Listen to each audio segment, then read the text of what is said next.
بسم اللہ الرحمن الرحیم. ناظرین، اسٹیٹ ویو اسٹوڈیو سے میں ہوں کاشف میر. ناظرین، آج ہم ایک صحت کے حوالے سے ایک اسپیشل سیگمنٹ آپ کے سامنے لے کے آئے ہیں. خاص کر جو نشہ ہے وہ پورے ملک میں ایک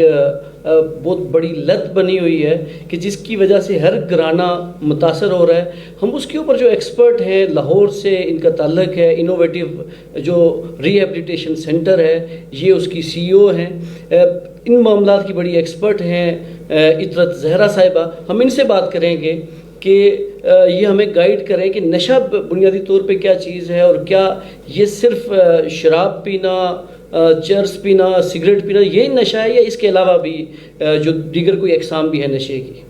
بہت شکریہ کاشف، آپ نے اتنے اہم موضوع پر مجھے بات کرنے کا موقع دیا. تو نشے کی اگر میں اقسام آپ کو بتاؤں تو ہم نے اس کو اسٹڈی کرنے کے لیے 3 کیٹیگریز میں تقسیم کیا ہے. ایک تو ہوتی ہے نیگیٹو ایڈکشن، ایک پازیٹیو ایڈکشن، اور ایک ہے نیوٹرل ایڈکشن. اور یہ تینوں کیا ہیں؟ اس میں نیگیٹو ایڈکشن تو وہ منشیات کا استعمال جو کہ کامن معاشرے میں سب کو پتہ ہے، شراب پینا یا دیگر ایسی منشیات جن کا استعمال کرنا، یہ سب نیگیٹو ایڈکشن میں آتا ہے. میں دوسرے نمبر پہ بات کروں گی نیوٹرل ایڈکشن کی، جن کے بارے میں لوگ بات نہیں کرتے یا اس کے بارے میں لوگوں کو آئیڈیا نہیں ہے. جیسے شاپنگ کی ایڈکشن، جیسے بہت زیادہ اسکرین کی ایڈکشن،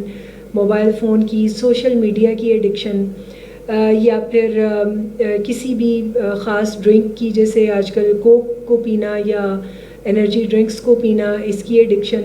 پلس اس میں کچھ ایسی ایڈکشنز بھی شامل ہیں جس میں جن کے بارے میں آج کل آپ دیکھ رہے ہیں کہ بہت سارے موبائل فون کی نیٹ ورک کمپنیز ہیں جنہوں نے کوئی پیکیجز دیے ہوئے ہیں جس میں آپ ساری رات کسی سے بات کر سکتے ہیں. تو ایسے میں آپ کے کچھ ایسے ریلیشن شپ بن جاتے ہیں جن کے ساتھ ایسا ہی ہوتا ہے کہ جب آپ ان ریلیشن شپ میں انڈلج ہوتے ہیں تو وہ آپ کے ساتھ بالکل وہی سلوک کر رہے ہوتے ہیں جو آپ کے ساتھ منشیات کر رہی ہوتی ہیں. یعنی آپ کی وہی برین کیمیکل، وہی برین کی کیمسٹری بنتی ہے، اور اسی طرح آپ کی زندگی بھی ڈس فنکشنل ہونے کی سائڈ پہ جاتی ہے، اور وہ چیزیں آپ کو نقصان زیادہ دیتی ہیں اور فائدہ کچھ نہیں دیتی. تیسری جو قسم جس کا میں نے ذکر کیا ہے پازیٹیو ایڈکشن، وہ آپ سن کے بڑی حیرت میں جائیں گے کہ یہ وہ چیزیں ہیں جن کے بارے میں سوسائٹی کا بہت ہی اچھا ایک سٹینس ہے، جس میں وہ ان لوگوں کی بڑی تعریف کرتے ہوئے نظر آتے ہیں جو پازیٹیو ایڈکشن کا شکار ہے، جس میں ورکولزم ہے، جیسے کسی انسان کو بہت زیادہ کام کرنے کی ایڈکشن ہو، جس میں وہ اپنی صحت کا خیال نہ رکھے، وہ اپنے تعلقات کا خیال نہ رکھے، وہ اپنے آپ کو ٹائم نہ دے سکے، بلکہ وہ کسی ایک کام کے پیچھے لگے اور وہی کام کرتا جائے. تو یہ کوئی زیادہ اچھی بات نہیں ہے، یہ بھی ایک طرح کی ایڈکشن ہے. یا پھر مذہبی عبادات یا مذہبی ایکٹیویٹیز کا بھی بعض اوقات کسی کو جنون ہوتا ہے، جس میں وہ ایسی پازیٹیو ایکٹیویٹی کا اپنے آپ کو پارٹ بناتا ہے جس میں وہ اپنے کاروبار کو بھی سیٹ اسائڈ رکھ دیتا ہے، اپنی گھر کی زندگی، اپنے بیوی بچوں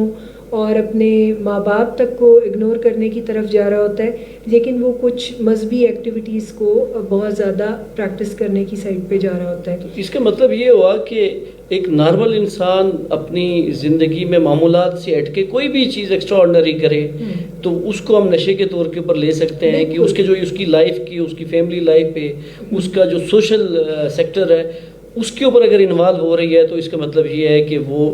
ضرورت سے زیادہ ہے، ہٹ کے ہے، تو اس کا علاج ضروری ہے. تو میں اگر آپ کو اس میں ون لائنر ڈیفینیشن دے دوں کہ جو ایڈکشن ڈیزیز ہے وہ کیا ہے، تو آپ کا یہ کانسیپٹ درست ہو جائے گا کہ ایڈکشن ڈیزیز کی ڈیفینیشن یہ ہے کہ جب بھی آپ کسی ایسی چیز کو اپنا لیتے ہیں جس کو کیے بغیر آپ کا گزارا نہیں ہے، اور آپ پھر صرف اسی چیز پہ اپنے آپ کو سٹک کر دیتے ہیں، وہیں پر آپ رک جاتے ہیں اور آپ باقی چیزوں کو اگنور کرتے ہیں، یا جسے سادہ الفاظ میں کہیں کہ آپ اپنی زندگی کی فنکشنالٹی کو اگر سفر کر جائیں اور ایک ہی چیز کے اوپر سٹک ہو جائیں تو پھر اس کا مطلب ہے کہ آپ بیماری کا شکار ہیں. ناظرین، عطرت زہرا صاحبہ ہمارے ساتھ مختلف سیشنز میں موجود رہتی ہیں. اگر آپ کا نشے کے حوالے سے یا جو پوائنٹس انہوں نے بتائے 3 کیٹیگریز، ان کے حوالے سے کوئی بھی کویسچن ہو تو آپ ہمیں ان باکس میں ہمیں رجوع کر سکتے ہیں. اس کے ساتھ ہمیں میڈم یہ بتائیں کہ جو نشے سے جو متاثرہ افراد ہیں ان کے علاج کے لیے کیا حکمت عملی ایکسپرٹس اپناتے ہیں؟ دیکھیں، سب سے پہلے تو اس کو اگر میں ڈیفائن کروں کہ اس کی کچھ سٹیجز ہیں ٹریٹمنٹ کی، تو جو پہلی سٹیج ہے وہ سٹیج پری ٹریٹمنٹ کی سٹیج ہے، یعنی ٹریٹمنٹ پہ جانے سے پہلے کچھ کرنے کے کام ہے، جس میں فیملی ریکگنائز کرتی ہے کہ یہ مریض جو ہے یہ اب ڈس فنکشنالٹی کی طرف چلا گیا ہے، اب یہ اس کا کسی بھی چیز کو استعمال کرنا وہ کوئی نارمل ایکسٹینٹ پہ نہیں ہے اور یہ اس کی زندگی میں بربادی لے کے آ رہا ہے۔ تو پہلی جو سٹیج ہے وہ ریکگنیشن ہے، جس میں اوپر کے لوگ گارڈینز اور فیملی ممبرز چیزوں کو پہچانتے ہیں اور وہ کوئی ڈیسیژن بناتے ہیں، اس کے بعد وہ ایکسپرٹ سے رابطہ کرتے ہیں۔ دوسری سٹیج یہ ہے کہ فیملی کس قسم کا ٹریٹمنٹ چوز کرے، تو فیملی کو کوشش کرنی چاہیے کہ وہ کوئی کسی ایسے ادارے کا انتخاب کرے جو سائنسی نقطۂ نظر کے ساتھ ان کو ٹریٹمنٹ کے پروٹوکول سے آگاہی بھی دے اور ان کی بھی ٹریننگ ساتھ ساتھ کرے۔ جیسے میں یہاں پر ذکر کروں گی انوویٹو زون ریہیبلیٹیشن کا، جہاں کی سی ای او اور پروجیکٹ ہیڈ کی ذمہ داریاں میں نبھا رہی ہوں، تو وہاں پر ہم اس پروجیکٹ کو جب شروع کرتے ہیں، کسی بھی شخص کی زندگی میں نشہ چھڑانے کے کام کو ہم شروع کرتے ہیں، تو ہم وہاں پر سب سے پہلا کام یہی کرتے ہیں کہ فیملی کی پہچان کو مضبوط بناتے ہیں، کہ فیملی کو چیزیں صاف نظر آنا شروع ہوں، اور دوسری بات یہ کہ فیملی کی ٹریننگ کی جاتی ہے کہ کس طرح وہ مریض کی مدد کریں، اس کو نشے کے راستے پر انیبل نہ کریں، یعنی اس کی معاونت نہ کریں، اور نشے کے راستے پہ اسے پروووک نہ کریں، یعنی اسے اشتعال نہ دلائیں کہ کہیں فیملی کے اشتعال انگیزی سے مریض زیادہ نشہ کرنے کی سائڈ پہ بعض اوقات جاتے ہیں۔ تو فیملی کے رویوں کو بیلنس کرنے کے لیے ہم ان کو ٹریننگ میں ڈالتے ہیں، ماں باپ کو پیرنٹنگ کے رولز سکھاتے ہیں اور ان کو کمیونیکیشن کے طریقے بتاتے ہیں کہ کس طرح آپ اپنے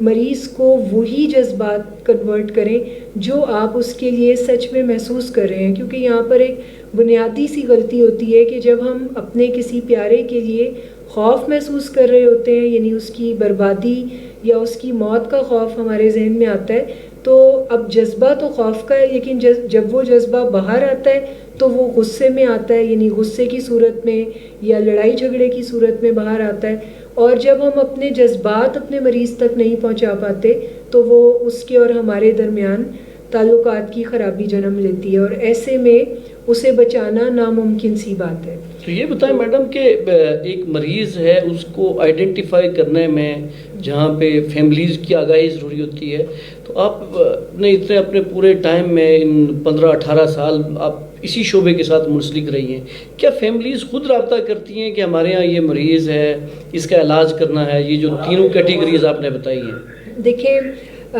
بہت ساری فیملیز ابھی تو خود رابطہ کرتی ہیں، لیکن اگر میں آپ کو بتاؤں کہ یہ کتنے پرسنٹ ہیں جو رابطہ کرتے ہیں، یہ آٹے میں نمک کے برابر ہیں۔ یعنی ہمارے ملک میں یہ جو نشے کی بیماری کے میں مبتلا افراد ہیں، ان کا ریشو بہت زیادہ ہے، اور اگر میں آپ کو ریسرچ بیسڈ ڈیٹا بتاؤں تو صرف 1% لوگ ہیں جن کو علاج میسر آتا ہے۔ زیادہ تر لوگ اس میں بیمار ہوتے ہیں اور اس بیماری کے ساتھ ہی بڑی تیزی سے برباد ہوتے ہوتے، چونکہ یہ ایک پوٹینشلی ایک فیٹل ڈیزیز ہے، تو وہ بڑی تیزی سے موت کی طرف بڑھ رہے ہوتے ہیں۔ تو بہت کم فیملیز ہمارے پاس آتی ہیں یا رابطہ کرتی ہیں، لیکن میں آپ کے اس پروگرام کے توسط سے ان لوگوں کو ایڈریس کرنا چاہوں گی جن کے گھروں میں یہ پرابلم موجود ہے اور وہ ہیزیٹنٹ ہیں، وہ رابطہ نہیں کرتے، یا ان کی شناخت بڑی کمزور ہے، یا پھر وہ اس مسئلے کو اور طرح سے سوچتے ہیں، جیسے بہت سارے لوگ سوچتے ہیں کہ شاید کوئی نظر لگ گئی، میرا بیٹا اچھا خاصا پڑھ رہا تھا، بہت لائق تھا، بڑے اچھے گریڈز لے رہا تھا، بڑا فرما بردار تھا، اسے شاید کسی کی نظر لگ گئی، یا سم ٹائم ایسا وہ سوچتے ہیں کہ کسی نے کوئی کالا جادو کرا دیا، کسی نے کوئی تعویذ کر دیا،